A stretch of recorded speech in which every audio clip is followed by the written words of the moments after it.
Got me, Drew. Test, test, test. You got me. NTSB press conference, Channel 7 News. How is everything sounding?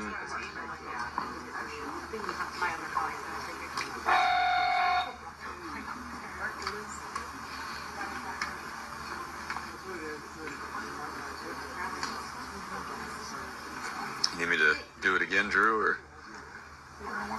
All right. All right.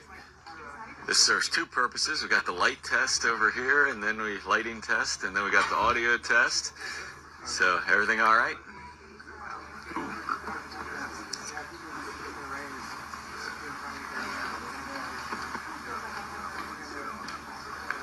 That work for you? I think that we come back and all these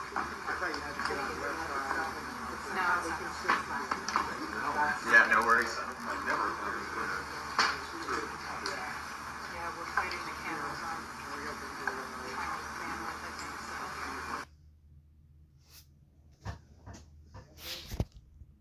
Do you live in Texas? If you have been in a car accident in Texas within the last year, even as a passenger,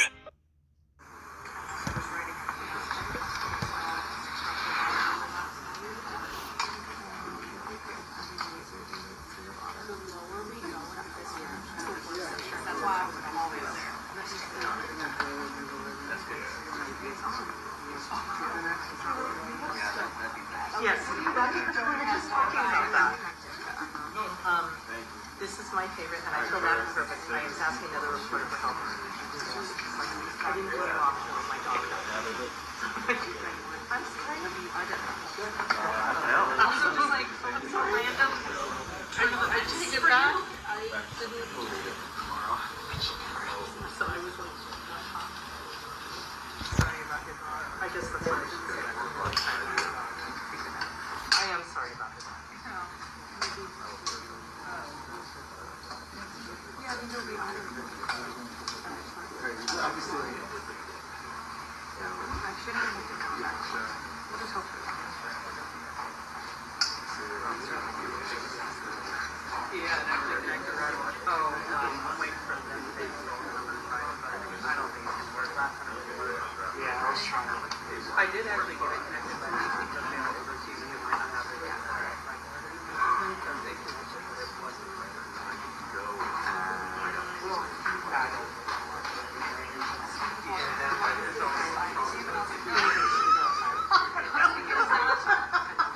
Well, that's getting cranked. That's getting really bad. You're back from this side. Like what? Yeah. We'll move you outside and we'll just deal with the cut. We don't have that. Yeah. Yeah. You're going to be in there.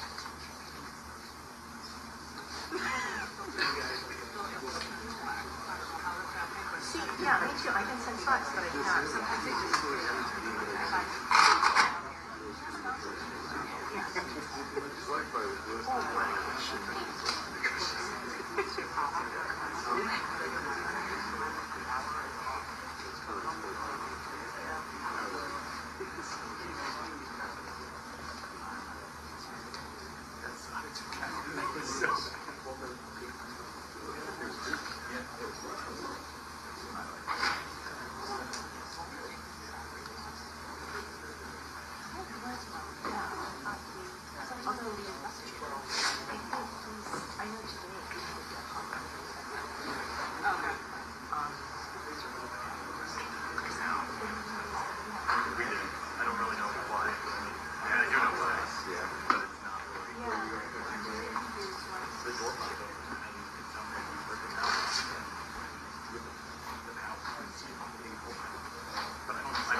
So yeah, so I didn't catch up with you right now there. How you been?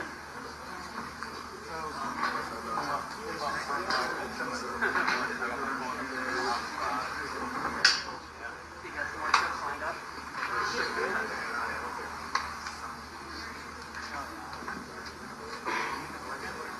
Yeah.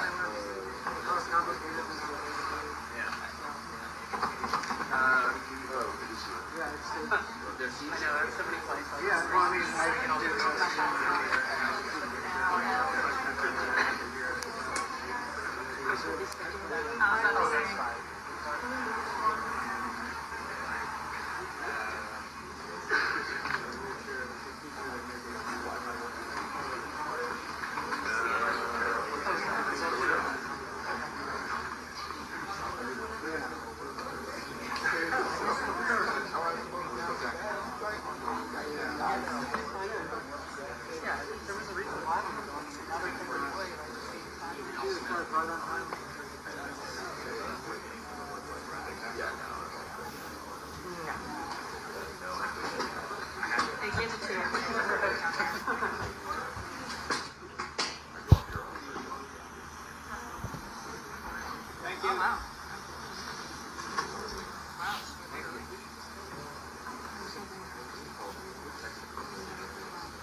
lots of connectivity.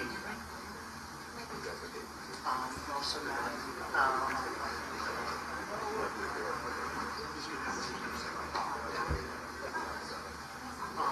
I just sent out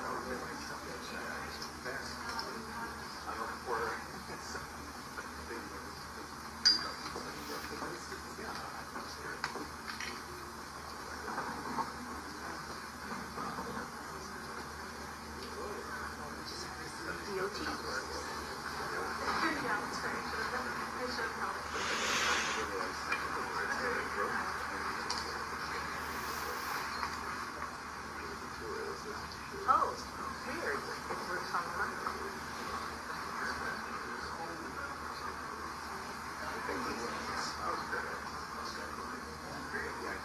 This is how they're doing it.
No, that doesn't help the thing. Something that I don't. It's going to be like taking out until my computer does.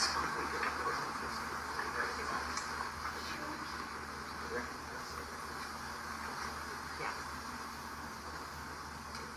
I'm going to be the person to like when it comes to it, it's the go bag. Oh, the water. I have to make a bed now. I think because I put it on first, right? And I should move it. Next time. Thank you. Sorry. Yeah. Yeah, Tom, I bet you that. Oh, yeah. Oh, right. There's only 3 of us now. I know. It's crazy. I see Rachel there a lot. Yes. She has.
supposed to be, but I never get the emails either.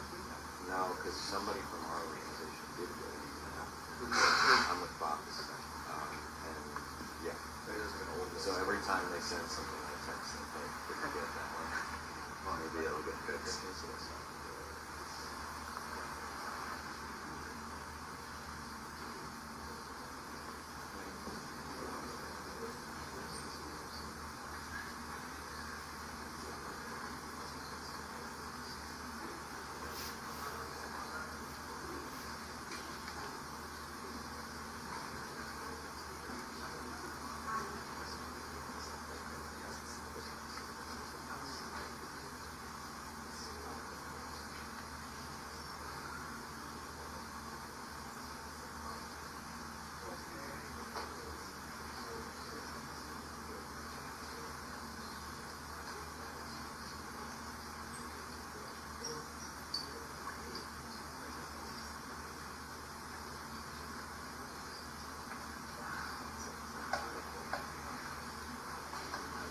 Have a question.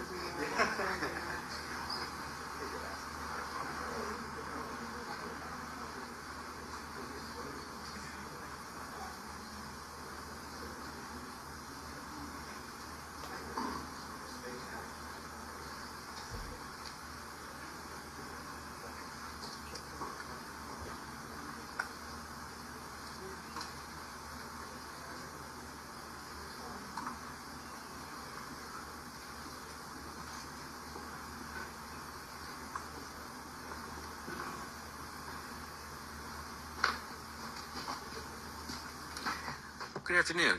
Eric Weiss with NTSB Media Relations.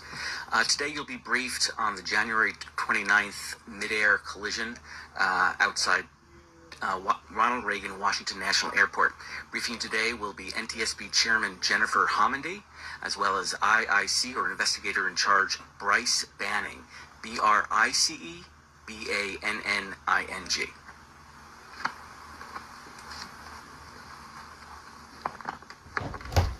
Good afternoon, and thank you for joining us. Today, we're issuing our preliminary report of the MidAir collision involving a U.S. Army Sikorsky UH-60 Lima, or Black Hawk, and PSA Airlines doing business as American Airlines Flight 5342 over the Potomac River in Washington, D.C. on January 29th. As a reminder, our preliminary reports are just that. They are preliminary. We still have a lot of work to do in this investigation, so the report contains only the facts that we're able to validate and release at this time. If we still have questions on something, or there's an area that we need to do more investigative work on, we're going to do that work, and that takes time. What we're not going to do is release unverified information which would only mislead the public, regulators, and others. Also, since I'm level setting here, this report does not include any analysis. That comes later in our investigation. Right now, we are still in the fact-finding phase of this investigation. I often say that the easiest and quickest part of the investigation is determining what happened. The part that takes longer is the how and why. The NTSB prides itself on being the global leader in accident investigations. We are thorough and we're fact-based. Those facts, the evidence, serve as the foundation for our analysis, our probable cause, our findings, and our safety recommendations. Have you noticed your Android phone getting slower over time? That's a serious red flag that your phone might be infected with malware. Generally, the preliminary report we're releasing today discusses crew experience in terms of flight hours, the history of the flights, much of which was released in my last press conference. Information on the recorders. We still have a lot of work to do in this area as the Black Hawk's combined cockpit voice and flight data recorder does not record date information. time information, or helicopter position information. And as I mentioned in the last press conference, there is inconsistency in the data which led us to declare the pressure altitude parameter on the Black Hawk as invalid. We're now in the process of determining whether that may have affected other helicopter systems that used pressure altitude as a data source, such as the altimeters. The report also contains information on the operators, the aircraft involved, air traffic control at the time of the crash, helicopter routes, the airport, emergency response and recovery operations, and the wreckage exams. But what I want to focus on this afternoon is our issuance of a recommendation report that contains 2 urgent safety recommendations to the Federal Aviation Administration, or FAA, concerning the helicopter routes near DCA. Urgent recommendations require immediate action to prevent similar accidents or incidents. When we issue them, we believe a critical safety issue must be addressed without delay. For this investigation, we're reviewing airport operations and prior incidents, including near mid-air collision events.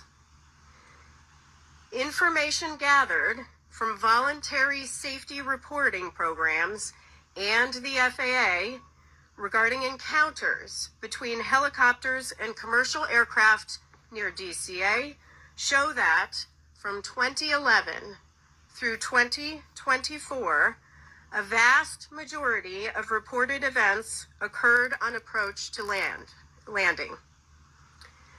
Initial analysis found that at least one traffic alert and collision avoidance system, or TCAS, resolution advisory was triggered per month from 2011 through 2024 at DCA due to proximity to a helicopter. TCAS resolution advisories, or RAs, unlike traffic advisories, or TAs, are recommended escape maneuvers, for example, climb or descend, level off. Keep in mind that a TA is issued when the intruding aircraft is about 20 seconds from the closest point of approach, or 0.3 nautical miles, whichever occurs first. They are advisory.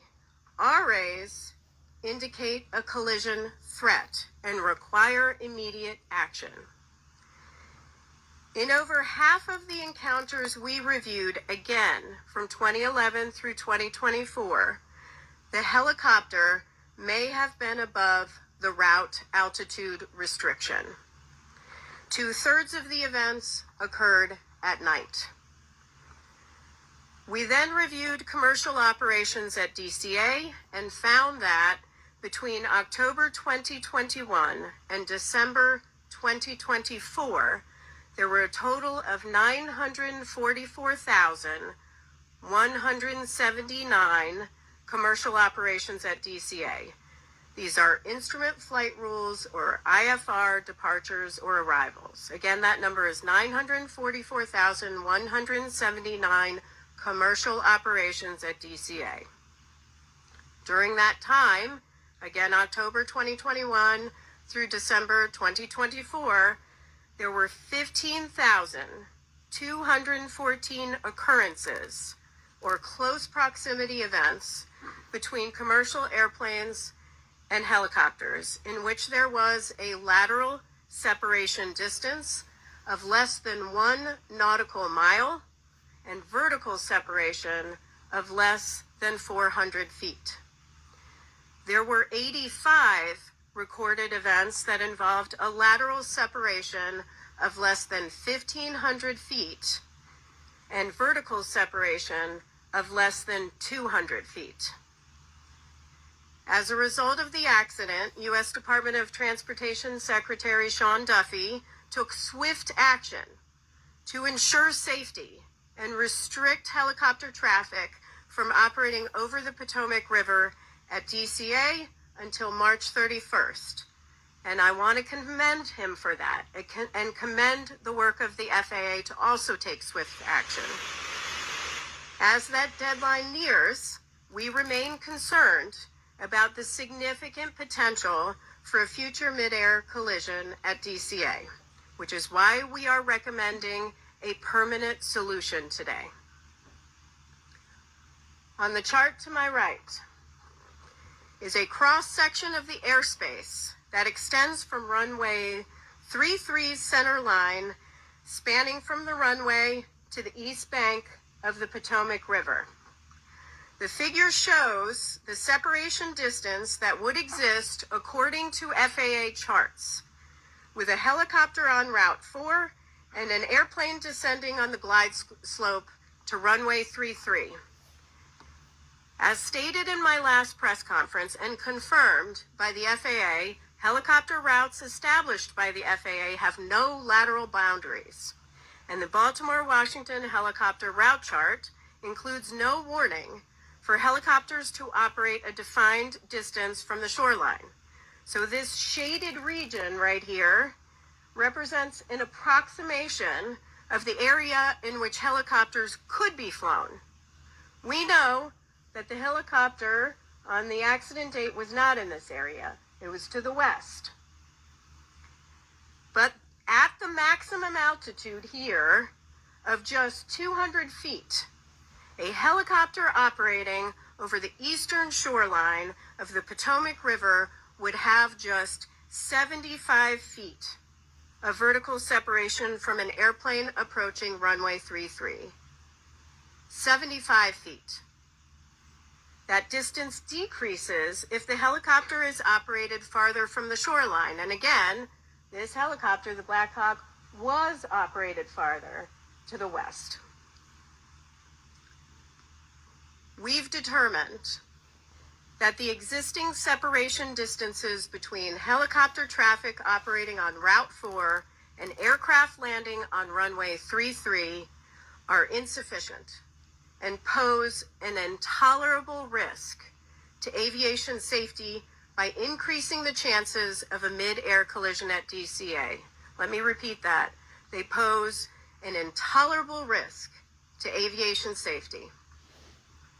We're therefore recommending today that the FAA permanently prohibit operations on helicopter Route 4 between Haynes Point and the Wilson Bridge when runways 15 and 33 are being used for departures and arrivals at DCA.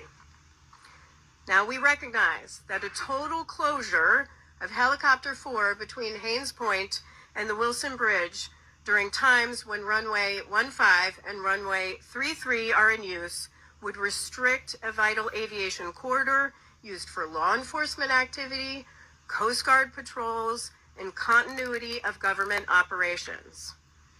Additionally, mandating that controllers hold helicopters in place north or south of DCA while airplanes are operating on runway 15 and runway 33 has the potential to increase risk by adding to controller workload.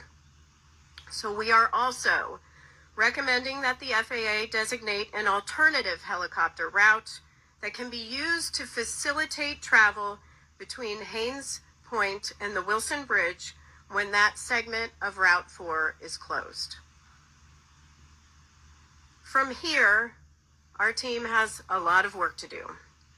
We'll conduct a number of simulations, including in the Black Hawk simulator, CRJ simulator, ATC tower simulator, all using the accident inputs and conditions. We'll conduct a comprehensive visibility study for the CRJ flight, the Black Hawk flight, and tower visibility, all under night conditions. We will conduct additional interviews in helicopter operations and in air traffic control, and the team will continue to examine the radio altimeters, the barometric altimeters, and additional electronics. With that, I will take questions. Please raise your hand. I will call on you. Please state your name and your affiliation. Yes, sir. Tom Rousey with ABC7 here in DC. So it sounds like you're saying the way this was done for years, every day was presenting an intolerable risk. Is that a correct characterization?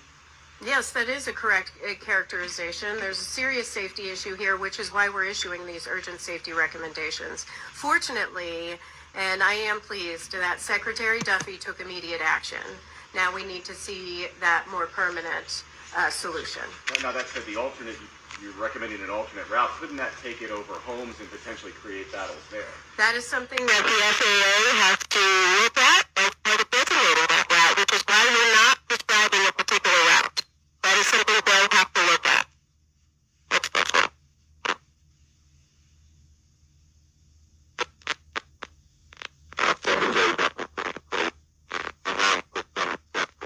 Are you saying today that those exceptions should be removed and no helicopters should be able to fly on that particular route? And for those who may not hear the question is about the current exceptions, say for presidential helicopter operations, some life-saving helicopter operations. We are not stating that. What we are leaving that to the FAA. They'll have to determine what is necessary. What we are saying is that there is a safety risk here, and they need to take immediate action. And to follow up on that, you said over half of the helicopters in these close, near collisions, I guess you could call them, were above the 200-foot threshold. Do you have any explanation for why that might have been the case? Was it issues with altitude instruments? Were they just ignoring the restrictions? The question is about the half that we believe was over the altitude restriction for the helicopter. We'll look at that as part of our investigation. Thank you. Pete. Please characterize how close a margin of 75 feet is, and then how angry does it make you that it took a fatal crash, the first fatal crash in the United States in decades, for that to expose this issue that was clearly baked into the airspace here?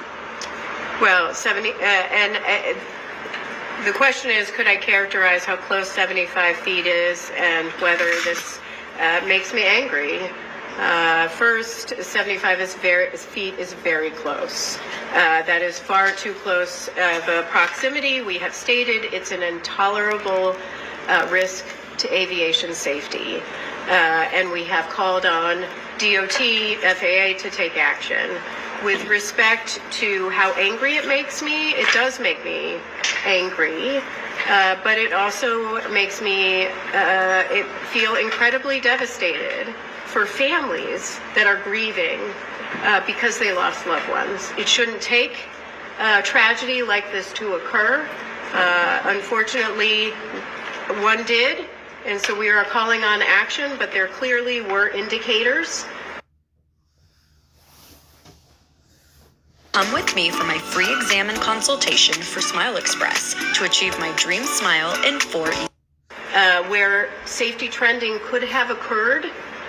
Fortunately, we have a secretary in place that is taking safety very seriously, but it shouldn't take a tragedy to require immediate action. Would you call this an oversight, given the proximity of the glide path and the helicopter route? The question is whether I would call this an oversight. I would call it, I mean, it's stronger than an oversight, right? The data we have pulled is from a voluntary safety reporting system that FAA could have used any time.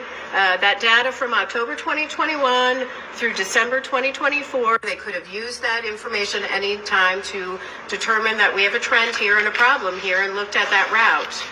That didn't occur, which is why we're taking action today. But unfortunately, people lost lives and loved ones are grieving. Sir? Yeah, Chair Hamady, Adam Tuss, Channel 4 here in D.C. Have you looked at the frequency of flights at Reagan National Airport, the number of aircraft that are landing day after day, and possibly, can make some recommendations there? Is that something you guys could do?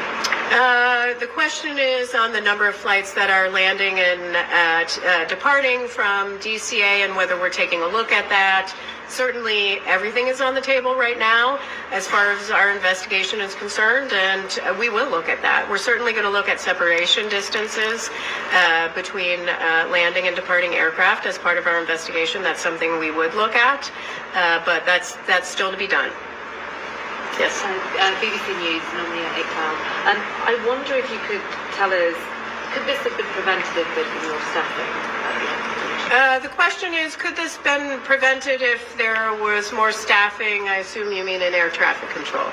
That is part of our investigation and is part of the analysis phase of our investigation. Right now, we are collecting facts on air traffic control. In our preliminary report today, we will mention that there were 5 controllers on position. There were 9 there, not in the cab, but in the tower. Some in the break room. We do know that the helicopter and the local position were combined at 3:40 p.m. So we are taking a look at that. We do not have any evidence that anybody left. In fact, the controller came back into rotation around 4:27 p.m. We also know that the flight data position and the clearance delivery positions were also combined for the entire day, which is not abnormal. If I could just follow up, I mean, you're making these recommendations, but you've got the White House and DOJ potentially making cuts, particularly to air traffic controllers. So I wonder how worried, concerned you might be about that. The question is about, again, air traffic control staffing and any sort of cuts. I don't want to speak for the secretary. I believe they have a hiring exemption for air traffic controllers. I see his posts on X daily calling for people to apply for air traffic controller positions. So they are actively hiring. And so, that is something he is doing right now. Hi, Will Guys, MidAir firm. I'm curious, as a part of your investigation, if you'll be looking into other airspace in the United States where helicopter drugs might be connected with, regular traffic at airports or other activities. I think it's why the aviation service DCA is the only airspace in the country where there might be a cloud there. Yeah, the question is whether we're looking at other airspace where there can be encounters between airplanes and helicopters. That may be part of our investigation. Certainly, we've collected the information. I am pleased that FAA has announced that they've already begun looking at other airports across the nation. I would encourage them to continue to do that work. Yes, David.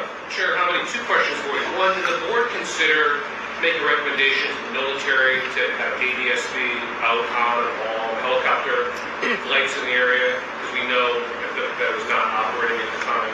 And secondly, is it a fair read of these recommendations that it will allow some helicopter traffic that has been previously prohibited, right? So helicopters that are currently not allowed in that area, if flights are only using runway 1, will be able to operate?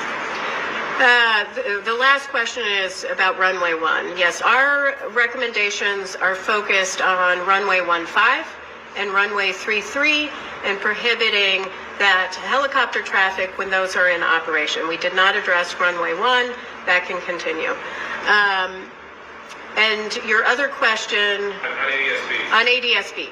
We still have a lot of work to do on ADSB. We know that the CRJ had ADSB out. It did not have ADSB in. We do have a lot of work to do with the Black Hawk, not just with this Black Hawk, but we are actually looking fleet-wide at the Black Hawk at ADSB. Number 1, we have not been able to rule out that in this helicopter we're looking at whether it was installed correctly, whether it was programmed correctly, whether there was some sort of malfunction, or whether it was turned off.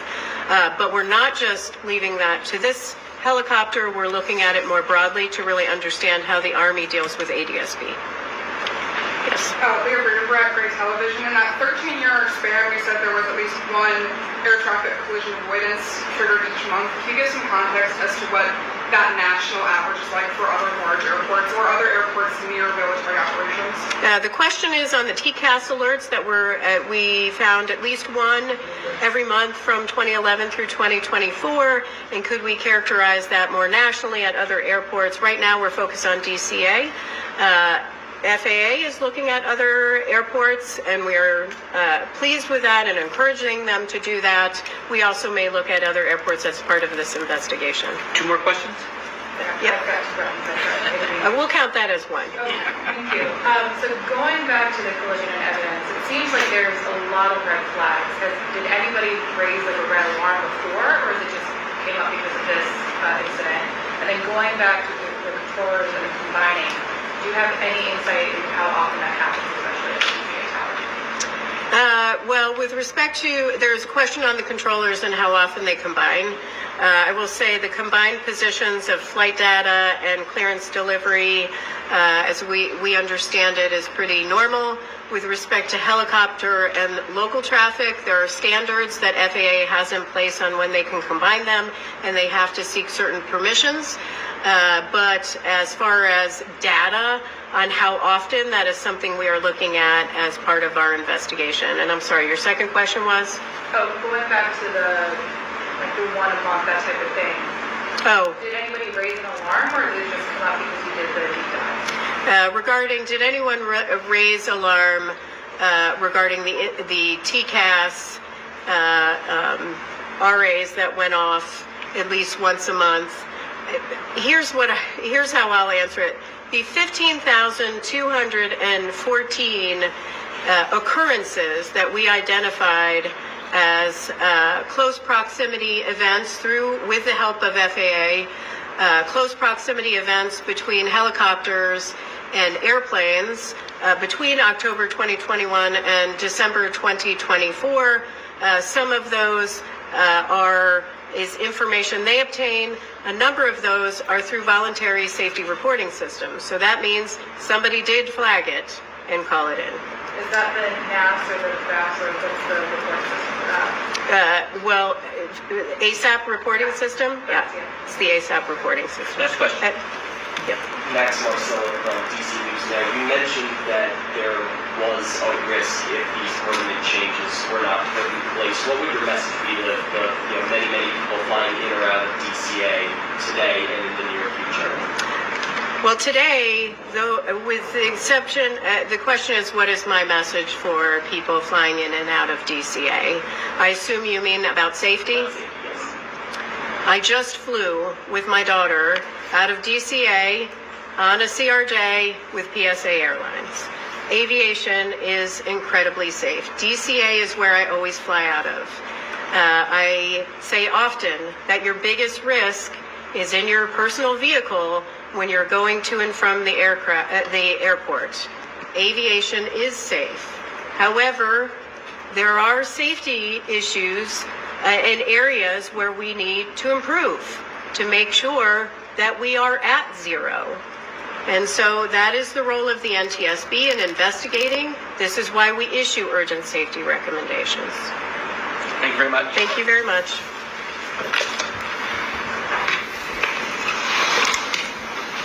Continue monitoring progress. Today I found a top secret FBI file with pictures of FBI.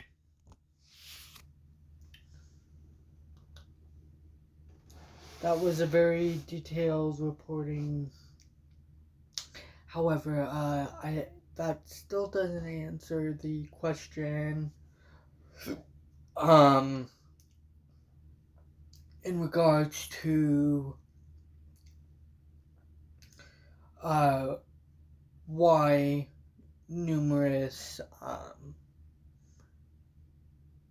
air traffic controllers and the TSA agencies were gutted by Donald Trump at the beginning of the year when he was inaugurated, causing the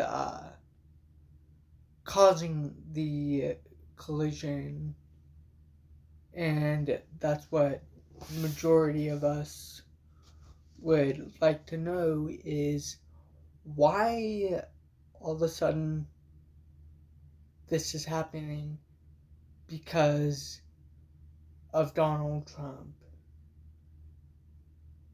blatantly,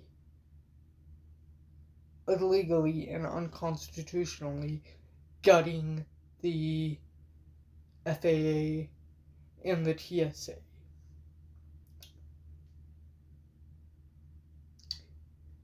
That is going to do it for today's video, ladies and gentlemen. If you did enjoy today's video, please make sure that you like, comment, share, subscribe. A couple things before we do end today's video is, if you did enjoy the video, please make sure you follow me on my social medias. That'll be linked down below. I'm on Instagram, Snapchat, and Threads. There you guys can be updated instantly on when I posted a brand new video in legal breaking analysis. Updated video to the channel.